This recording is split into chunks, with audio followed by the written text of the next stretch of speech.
Hey guys, it's been too long, so I'm gonna try to keep this as short as I can.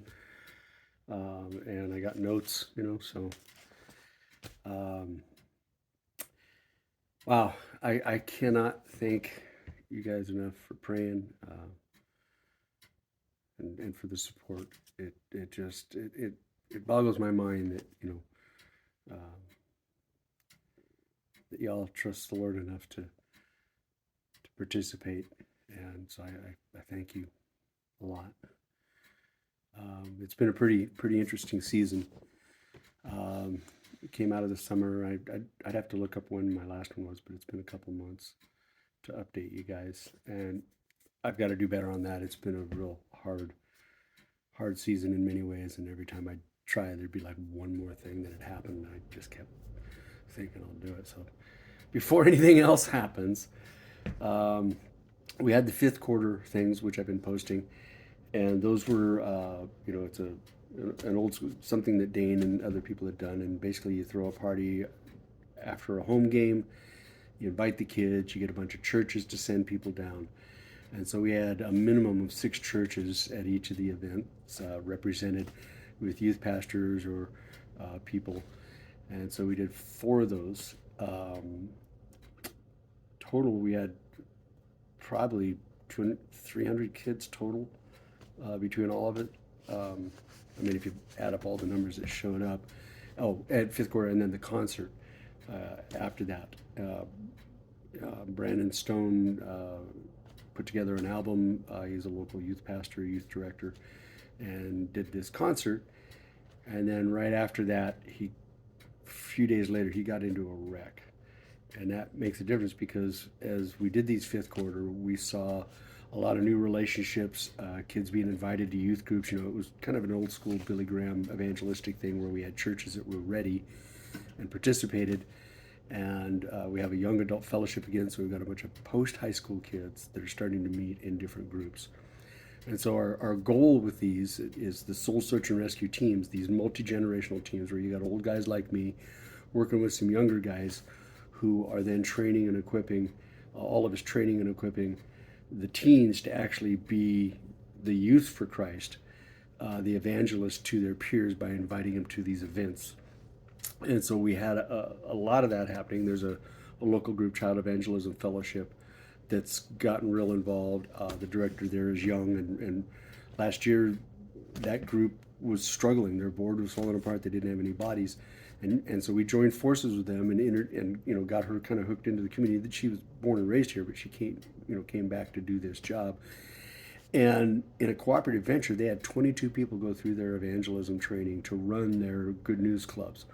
So now we have this large cadre of well-trained kids. Well, they started showing up at the fifth quarter events and at the concert and basically working the crowd and inviting kids to different kinds of church events. And so we're seeing our young people, the ones who've been discipled well, under Brandon and under Ricky Logston and Ross Harmon and others. These are the kids that are showing up Tuesday morning at 6:30 a.m. before school, Wednesday morning at 6:30 a.m. before school. So, these Bible studies where we'll have 40 kids at each one, 40 different kids. So there's like 80 kids just at those two studies. We also have a Bible study going down in Glendale. It's a coffee shop Bible study, and it moves into the school. We had one started out in Glide. These are all outlying communities around us. We're the county seat, and these are the, towns that are 15 miles away, 20 miles away, around the county seat. And so in Glide, there's, and in Glendale, South County glides towards the east.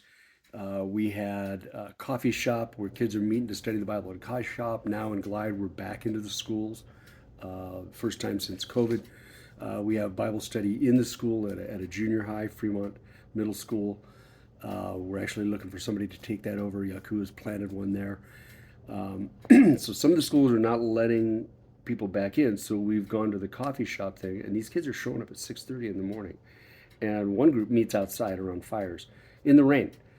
I've posted some of those. I've got clips and stuff, and I'll see if I can send some of those along for those of you guys who don't look on Facebook. We post a bunch of stuff on. We're trying to do a better job of getting the word out on Facebook. We're also using Signal, which is a very secure private way to communicate, and we're starting to use that to as a prayer ask, where whenever we've got somebody that we're meeting with, we can just shoot out a quick prayer. It'll go out to whoever's on that app, and it is secure. It's encrypted end to end, so anybody, and it will only this will only go for people who are on Signal. We wanted a secure app because we don't want all our information out there about what we're doing and who we're praying with, and we don't want somebody to hack that kind of stuff with everything going on. So we're getting ready to be, in my opinion, the underground church. So I see a lot of good things happening. We've got the Perspectives class coming up again starting in January. It's been 2 years. We got shut down in 2020 because during COVID, the class just basically had to stop meeting. They wouldn't let us at that particular church meet anymore. And so with Perspectives, we've got some of these young people who are in the young adult fellowships, and these are multi-church groups. There's like, I don't think any of the groups we have has less than 6 churches involved. And at the 5th quarter, we figured out that we're 12 churches involved, all working together. And so we're kind of gearing up for spring because there was enough interest in the 5th quarter. Looking at my time here, there's enough interest in the 5th quarter stuff and the concert that we started before Brandon's accident. We're talking about taking it on a tour, going down to Glendale, or going up to Winston, or going up to Oakland, or going to Sutherland, or going to Yoncalla or Drayton, and going into each of these areas where they've got a coffee shop, they got some kind of way we can start a Bible study. So we're after every town. We were almost there before COVID, and it all got shut down. And so we're basically, if the schools will let us in, okay. If they don't, we're going to do it anyway. Before school, after school, during an event, inviting people to the local church, kind of the old school Billy Graham, back when he did Youth for Christ, and the old evangelistic campaigns is they would go in ahead of time, prepare the churches, teach everybody the evangelistic, how to lead somebody to the Lord, and then they would make sure there was follow-up. They'd have the big event, and then they would invite everybody to, meet with somebody from the local church. And so that's just been happening. And so, not trying to reinvent the wheel, we're following what I believe God is doing. He's raising up young people who want to reach their peers. So that's been huge. That's been huge. And so we're just trying to follow the Lord's leading in that. I think He's made it pretty clear that the church is supposed to cooperate, and all the little ones need to get down to 3-foot walls. You keep your distinctions if you need to. Fine, as long as you're following the gospel, as long as you're preaching Christ and you stick to Scripture, we'll work together. But we really do see, I see pretty clearly, kind of like the underground church. I mean, that's what I feel like I'm looking at, is the church that will fight the culture, will take a stand, and will offer kids what they really need. So this is already longer than I wanted it to be. So we've got the Perspectives class coming, and then I've been asked to do a parenting Perspectives, and this is tied to my daughter Rachel. I'm going to attach a communication that she gave to us back in September, because Terry posted something on Facebook that Leah Thomas is a man, not a woman. Rachel labeled her as transphobic. Now, 2 years ago, she wrote us an Antifa letter that basically said, if you're not anti-fascist, if you're not for BLM, you're a horrible person. And we've been able to maintain relationship, but she has not been willing to see us, because of the COVID thing. We've seen her 2 times in the last 2 years at a funeral, and then anyway.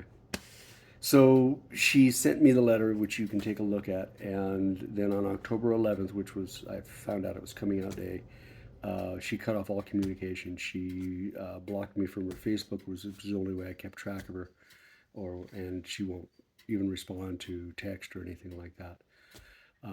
Now, concurrent with this, going back a couple of years, and some of you guys know the studies I've done, I started doing, because of Antifa, connection to Rachel. I mean, I found out through one of the guys I follow on a social media site that she was arrested in Eugene as one of 10 people in Antifa. Basically, they're going up to the pregnancy center after Roe v. Wade was overturned. They were going up. She was part of a group that was arrested, heading for a pregnancy center to go do whatever they were going to do. And Antifa in Oregon is pretty active, and she's in Eugene, which is the second hot spot in Oregon. There's Portland and Eugene is where Antifa is centered. And so she's sucked into that crowd. Well, I've become incredibly convinced that we're looking at a cult. My daughter is in a cult. She is in a transgender cult. She is in the Antifa cult. And I don't know what's going to wake her up besides the Lord. So there was some, at one point I sent her a bunch of information, and all of that stuff has driven me to really study and follow the trends. And I feel like as a clinician, I've stayed on top of it as best I can. I do have a rather large mass of research that I've gone through, and I'm disseminating that. We're getting to take on, on a kind of a political basis, is how to equip the church to take a stand on issues that we cannot compromise on if we're going to hold to Scripture. And how do we do that in a loving manner to reach out to the people that are lost in this cult? And I've dealt with cults in the past. I've been part of helping people come out of various religious cults numerous times. And so this is a religion. This is a religious cult. The research has been gut wrenching to see what's being done to people in this whole trans ideology. And as somebody who's working in youth, we're seeing this devastation in kids and families. I mean, I've become thoroughly convinced that phones and cell phones, these things here, are creating a form of autism. The inability to read social cues, the inability to have human contact. So we're seeing high levels of depression and anxiety. We've had some incredible things happen in town around that. One story is how the police busted this one house that had a bunch of kids coming in and out of it. Neighbors thought it was a drug house. Turned out to be that middle schoolers were meeting there to act upon their TikTok and all these other chat groups where and a whole bunch of middle school students ended up having to acknowledge, since they got caught by the cops, that they were hooking up for things like sadomasochistic sex. So we had young people having to confess to their parents. This is at both Christian schools in town and at one of the junior highs. This was about a year ago that they busted this house. Ongoing investigation. The house was owned by a corporation. Police are involved. Investigation. It hasn't even made the papers. But we know that these kids are addicted to porn and the nasty stuff. I mean, the sadomasochistic stuff. So we've had kids who've had to confess that they were involved in sadomasochistic porn, and then were acting out upon it. And so this is led to challenging that starting a year ago. Dane our director has been the chaplain at the Umpqua Valley Christian School, and he just dealt with it head on. They just started talking about it during chapel. And because of that, a lot of kids have turned to the Lord. So when their ideologies are exposed and they're confronted, see, it's the darkness that the enemy is using. So for myself, because I've watched my daughter get sucked into this belief system, and I can see the progression in the lives of the other people, the detransitioners, the ones coming out of the transgender ideology movement and who are talking about what happened and how they got there. We're seeing internationally the whole transgender movement, especially around kids, is falling apart. They've been pushing this, and in the United States, it's still pushing it. And all the professional organizations in Europe are having to acknowledge that it's not only not evidence-based, it's ideologically based, and it's wrong. Kids are not trans, so I'm not going to go off on that, but I will be doing a class presenting all the research that I've been gathering over the last 2 years for local churches. A couple pastors have asked me to do that to help parents navigate this stuff. So please be praying for that as a project. Pray for the outreaches. We are going to do a series of evangelistic outreaches next spring. We've been requested to do the fifth quarter type of outreach. It's worked in other places. It seemed to work this year. We've had the request to do it. We're going to go into other towns and train them. We've got Child Evangelism Fellowship that works with grade school, and we literally are creating from the time a kid enters the public school system to the time they get out of high school, we will have availability of Bible studies and someone to do Bible studies for the parents that want their kids in that, and for the kids that get invited into that. So we really have a unique opportunity in our small town where we're reaching kids in ways that haven't been seen in a long time. And I just can't thank you enough for your prayer. We've got little weekly prayer updates, and I may try to forward those to you guys. I think I can send the link. We're using Instagram because that's where the kids are, and then we get it over onto Facebook, and then we put it on our Signal thing. So we're doing a better job of communicating, and we are seeing, we've got pregnant teen parents that we're working with through Parent Life, and that's just a matter of finding kids and working with them. So God continues to bless the time and the energy that we're faithful in and pursuing Him in reaching the lost kids. And I just thank you guys. Thank you so much for your prayer. Thank you for the support, and it just really humbles me, that you guys are going to be a part of it, even though you're not here. I would love to have you all here actually working with me. See, that would make it even more fun. But bless you guys. Love you, my brothers, and thank you so much for taking the time. I'm going to attach our last two little newsletters and my daughter's thing with this video to the email. And God bless you guys. Thank you so much for your love of Christ, and look forward to hopefully someday being able to get us all together again. Blessings on your day.